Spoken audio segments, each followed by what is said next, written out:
Now we are going to see how to customize the template.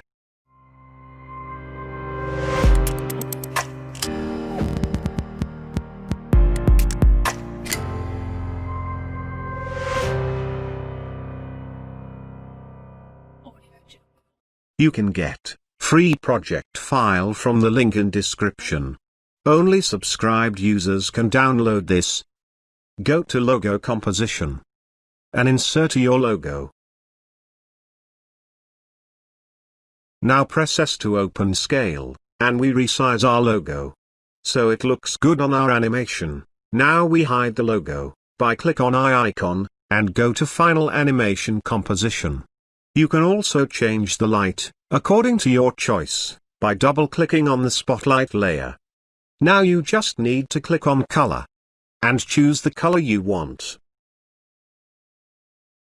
Now let's see our final output.